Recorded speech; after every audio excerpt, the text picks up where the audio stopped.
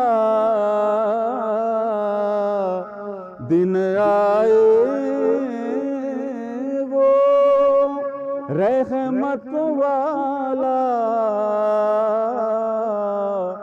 آؤں سخی کے میں دیار میں، بلاؤ نا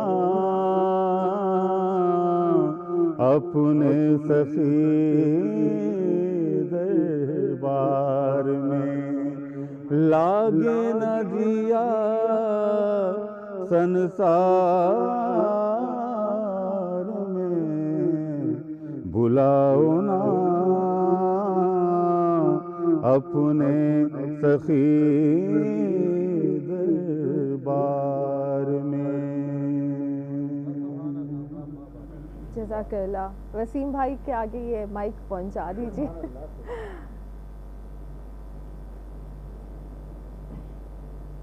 ہر ذرہ جہاں مہر ہے، ہر خار کلی ہے،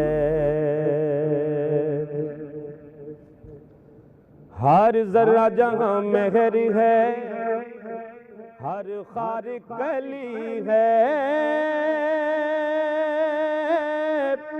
ہر ذرہ جہاں مہر ہے، ہر خار کلی ہے،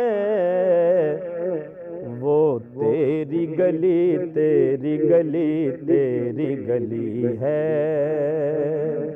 وہ تیری گلی تیری گلی تیری گلی ہے. ایک میں ہی بھکاری نہیں دربار کرم کا، دربار کرم کا، ایک میں ہی بھکاری نہیں دربار کرم کا، ایک میں ہی بھکاری نہیں دربار کرم کا، دنیا اسی دہلیز کے ٹکڑوں پہ پلی ہے، دنیا اسی دہلیز کے ٹکڑوں پہ پلی ہے، چمکے گا لحد میں بھی تیرے منگتے کا چہرہ، تیرے منگتے کا چہرہ، چمکے گا لحد میں بھی تیرے منگتے کا چہرہ،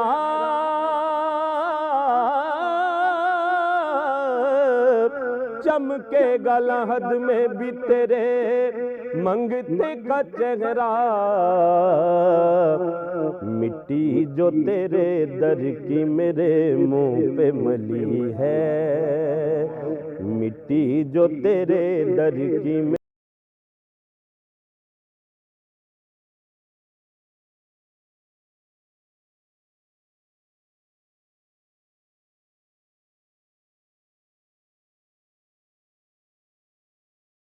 ویلکم بیک، ایک بار پھر آپ کے ساتھ موجود ہیں اور جناب ہمارا سیمی فائنل راؤنڈ ختم ہو چکا ہے، تمام راؤنڈز مکمل ہو چکے ہیں اور کل انشاءاللہ ہوگا فائنل، اور فائنل میں جا رہے ہیں آج سید جان علی شاہ، جی مبارک ہو آپ کو، اور ان باقی دو کے لیے بھی ایک ایک جملہ سادیہ کیا کہیں گے آپ؟ محمد حسنین اور عائشہ حسن انصاری۔ بہت اچھا تینوں نے پڑھا، بہت اچھا پڑھا، بہت اچھی سلیکشن، تھوڑے تھوڑے ایک ایک لفظ غلطی، وہی جو روز کے کامنٹس ہیں، بہت اچھا انہوں نے بھی پڑھا ہے لیکن انہوں نے کچھ زیادہ اچھا پڑھا اور اچھے طریقے سے آگے یہ لوگ آئیں۔ جی سجاد ماشاءاللہ تینوں بچوں نے بہت اچھا پڑھا، وہی والی بات ہے کہ بس وہ ذرا برابر کی وجہ سے جو نا وہ دو بچے باہر ہیں۔ ٹھیک ہے جی ماشاءاللہ حسنین نے بھی بہت اچھا پڑھا اور بڑی ایک توانائی کے ساتھ، اور عائشہ نے بہت اچھا پڑھا، لیکن ایک بات میں یہ کہوں گا ضرور کہ جو جتنا ویٹ اٹھا سکتا ہے نا، جتنا پڑھنے کے حوالے سے بات کر رہا ہوں، اتنا وہ پڑھے تو زیادہ اچھا ہے، اور جو فائنل میں ہمارے گئے ہیں ماشاءاللہ بہت اچھا پڑھا ماشاءاللہ۔ جی وسیم بھائی کیا کہنے، میں سمجھتا ہوں کہ سچ ٹی وی کے پلیٹ فارم سے یہ جو ثنا خان آج آگے گئے، انشاءاللہ بہت جلد ملک پاکستان کے بین الاقوامی شہرت کے عامل ثنا خان بنیں گے، اور بہت اچھا پڑھتے ہیں، بہت سی دعائیں ان کے لیے، اور یہ ٹیلنٹ جو سامنے نکھر کے آ رہا ہے ان سب کے لیے بہت سی دعائیں۔ بچی نے بہت اچھا پڑھا، ہمارے حسنین نے بہت اچھا پڑھا، مگر آج کے جو ہیرو ماشاءاللہ جنہوں نے بہت خوبصورت جان علی صاحب نے کلام پیش کیا، اللہ تعالیٰ ان کو مزید ترقیاں عطا فرمائے۔ آمین آمین۔ اور آپ لوگ کا بھی بہت شکریہ۔ اس کے ساتھ میں یہاں پہ بتانا چاہوں گی کہ امار رائل سٹی کی جانب سے فائنل جیتنے والے جو ناطفہ ہوں گے ان کے لیے ایک سرپرائز گفٹ موجود ہے، اور ہمارے اسپانسرز کا بہت شکریہ جنہوں نے ہماری اس ٹرانسمیشن میں ہمارے ساتھ تعاون کیا، commander builders and developers, Falaknaz builders, Emaar royal city, اور جناب Reckitt and Colman Pakistan, Dettol, black cat talcum powder, surf excel, Tang, Q and flavours, Nelson paints, اور اس کے ساتھ ہی کاروان امیر حمزہ، دھمتل سویٹس اینڈ نمکو اور معروف سویٹس اینڈ بیکرز کا شکریہ۔ سعدیہ آپ کی طرف آئیں گے، کلام یقیناً آپ نے نکال لیا ہوگا، مائک دیجیے گا مجھے۔ جی مائک دے دیجیے گا۔ اور ماشاءاللہ سے آج جس طرح بچوں نے پڑھا ہے، خاص طور پہ جو فرسٹ آج کے حوالے سے نمبر جن کو زیادہ ملے ہیں، تو ان کے لیے میں خاص طور پہ مبارکباد دیتے ہوئے یہ کلام پڑھوں گی، کیونکہ ہو سکتا ہے میں کل پروگرام میں نہ ہوں، تو اپنی طرف سے یہ کلام ان تمام بچوں کے لیے جنہوں نے کوشش کی اور بہت اچھا پڑھا۔ اللہ سب کو کامیابی اور کامرانی دے۔ سونا لگدا اے علی والا، او چنگا لگدا اے علی والا، او سونا لگدا اے علی والا، او چنگا لگدا اے علی والا، کسی بھی میدان وچوں جا سن لے سن لے سن لے، نہیں بھجدا علی والا، او نہیں بھجدا علی والا، علی مولا مولا علی مولا، علی مولا مولا علی مولا، او سونا لگدا علی والا، او چنگا لگدا علی والا، مار کے بودلا سائیں جس دم ہانڈیاں دے وچ پایا، ਬੋਦਲਾ ਸਾਈਂ ਜਿਸ ਦਮ ਹਾਂਡੀਆਂ ਦੇ ਵਿੱਚ ਪਾਇਆ ਤੇਵਰ ਬਦਲੇ ਲਾਲ ਸਾਈਂ ਦੇ ਜੋਸ਼ ਸ਼ਬਾਜ਼ ਨੂੰ ਆਇਆ ਤੇਵਰ ਬਦਲੇ ਲਾਲ ਸਾਈਂ ਦੇ ਜੋਸ਼ ਸ਼ਬਾਜ਼ ਨੂੰ ਆਇਆ ਬੋਦਲਾ ਕਿੱਥੇ ਤੂੰ ਬੋਦਲਾ ਕਿੱਥੇ ਤੂੰ ਹੁਣ ਆ ਜਾ ਆ ਜਾ ਆ ਜਾ ਹੋ ਤੈਨੂੰ ਸਦਦਾ ਏ ਅਲੀ ਵਾਲਾ ਹੋ ਤੈਨੂੰ ਸਦਦਾ ਏ ਅਲੀ ਵਾਲਾ ਹੋ ਸੋਹਣਾ ਲੱਗਦਾ ਏ ਅਲੀ ਵਾਲਾ ਹੋ ਚੰਗਾ ਲੱਗਦਾ ਏ ਅਲੀ ਵਾਲਾ ਅਲੀ ਮੌਲਾ ਮੌਲਾ ਅਲੀ ਮੌਲਾ ਅਲੀ ਮੌਲਾ ਮੌਲਾ ਅਲੀ ਮੌਲਾ ਅਲੀ